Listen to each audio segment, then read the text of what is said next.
everybody? Wow. Isn't this lovely? Absolutely amazing. I'm glad I made the effort.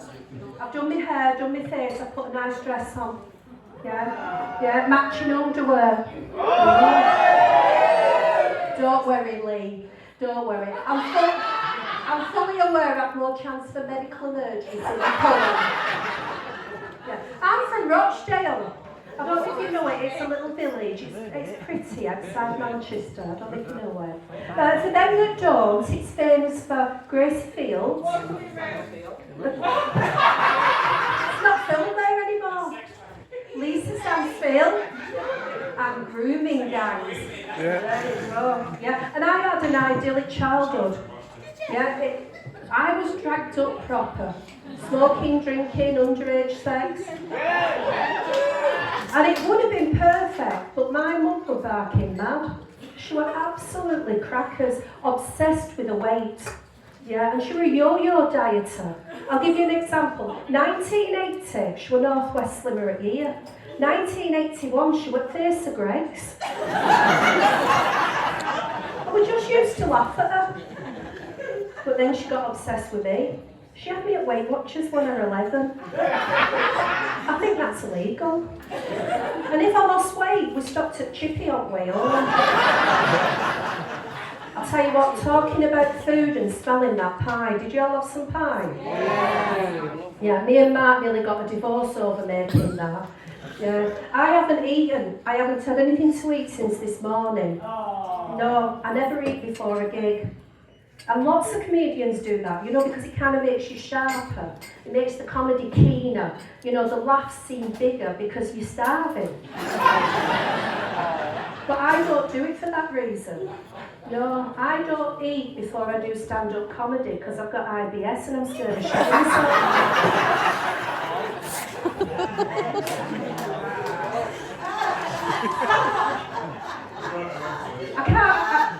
I can't get my head around though, because I do comedy and I skip all these meals and yet I'm not losing weight.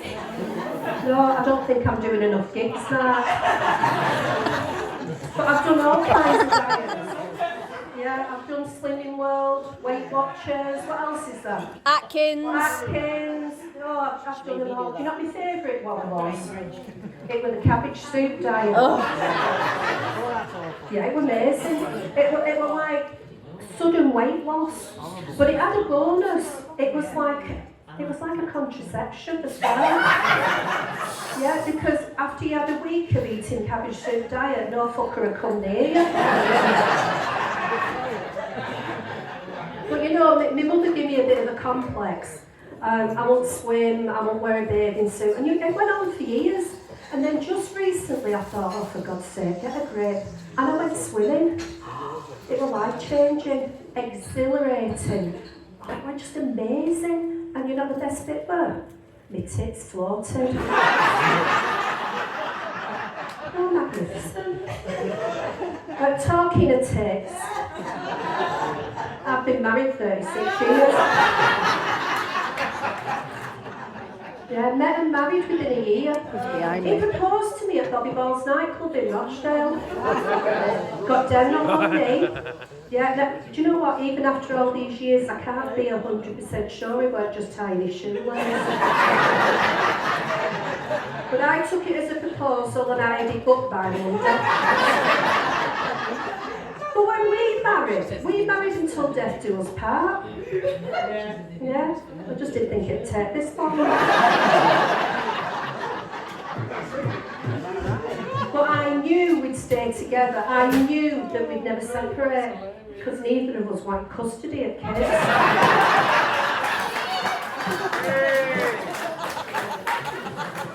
Thanks, Mum. Yeah, we've had a bit of a wobble. He said it's either him or the comedy. So I had to think about it.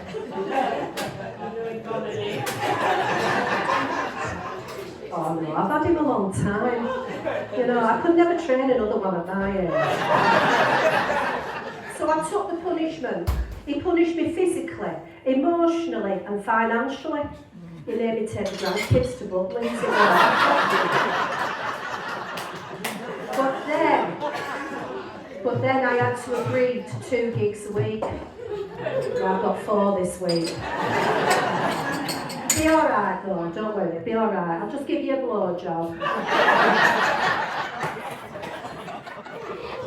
But I married a mechanic.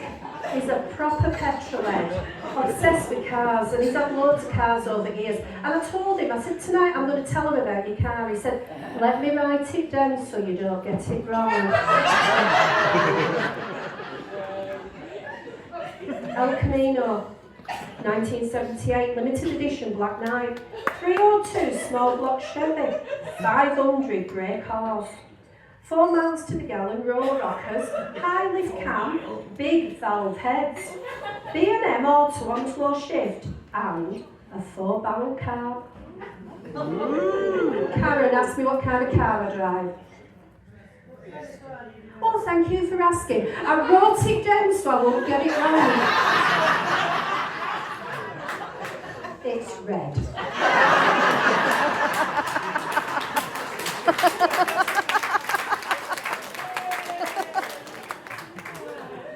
So when we make love, it sounds like he's rubbing a car down. His hands are that rough.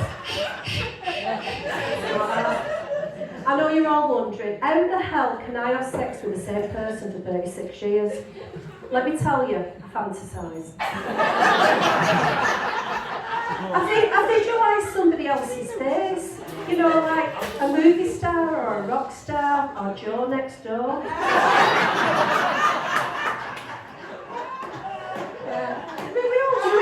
We all do it. You do it, don't you? But we all do it.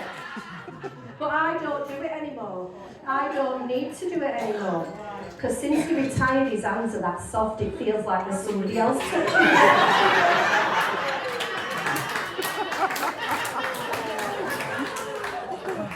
He's changed, you know. He's changed over the years. When I met him, he had a narrow waist and a broad mind. It's changed. But then I've changed. It used to be all high heels and push-up bras. The night I met him, my boobs were pushed that high, they were level with his nose. He said to me, his chat-up line was, can I nuzzle in your bosom? I still took him home and shagged him. But we've both changed. It used to be all sex and drugs and rock and roll. I mean, now it's more like cups of tea and sausage rolls. You know, we used to rip each other's clothes off in a wild sexual frenzy. I didn't have time to get my socks off. I mean, now I can knit a pair. But we still make love, just really slowly, and only after a full risk assessment.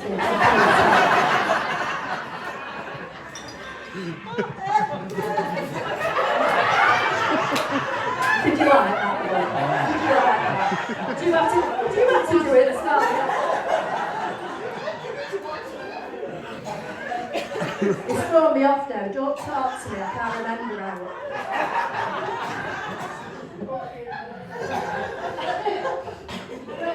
Oh dear. But he does love me, and I know he loves me. I mean, he almost told me once. But he doesn't support me on my comedy career. He says that this is my midlife crisis. I'm too old for a midlife crisis. If this were midlife, I'd have to live to be 126. But we have little names for each other. He calls me Delightful Deborah. Oh, the nice Delightful Deborah. I call him my sex machine. No, sorry, I got that wrong. I call him a fucking tool. But there's always something as you get older. There's always something. I went to the doctor's with tonsillitis, and as she's looking down my throat, she said, I think you could do with a colonoscopy. I thought, how far down can she see?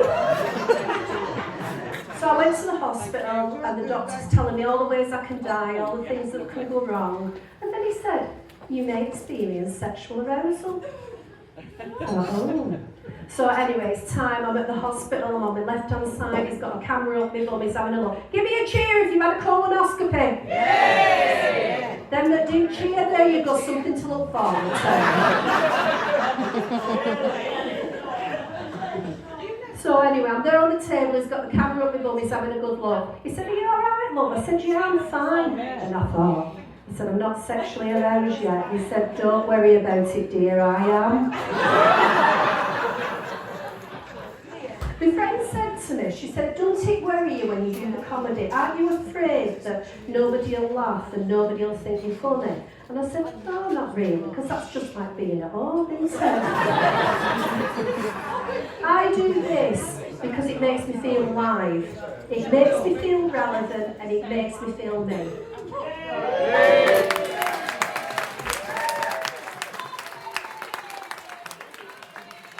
Oh, bless you. That's because cheer on that, I'm going. But my husband has a problem with that. I think he's jealous. I said, go and find something that makes you feel like that. He said, I think I'll be a Morris dancer. I said, crack on with that then. So he went down to Village Hall and all Morris men are there, and he said they were sat behind a table, it was like an interview panel. And they were asking him questions. No, do you drink real ale? Are you free bank holiday Mondays? Do you own an anorak? And then they let him try the bells on it. The bells up his leg, he did some stamping around. They even let him have the handkerchief. They said he had fantastic wrist action. No surprises. Then the main man said, just one final question. He says, are you circumcised? My husband said, well actually, yes I am.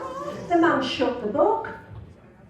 He said, your application's not successful. My husband says, but why? I answered the questions, I tried the bells on. You even said I had great wrist action.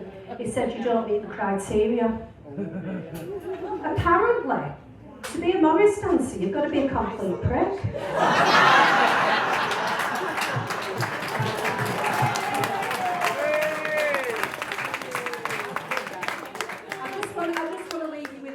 You have been absolutely wonderful, and I just want to tell you something. I had my colonoscopy this morning. Yeah, and I want you all to know. Is that why you've got a smile on your face? Is that why you've got a smile on your face? Yes, of course. And I just want you to know that the prep is far worse than the procedure. Yeah. It is. But on the plus side, this is the first time ever I've done stand-up comedy and not been full of shit.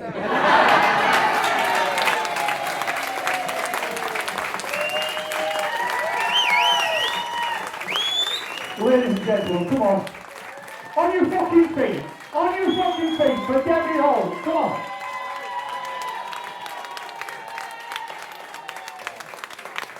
She's the reason we're all here tonight. Thank you ever so much for coming along and being a part of this.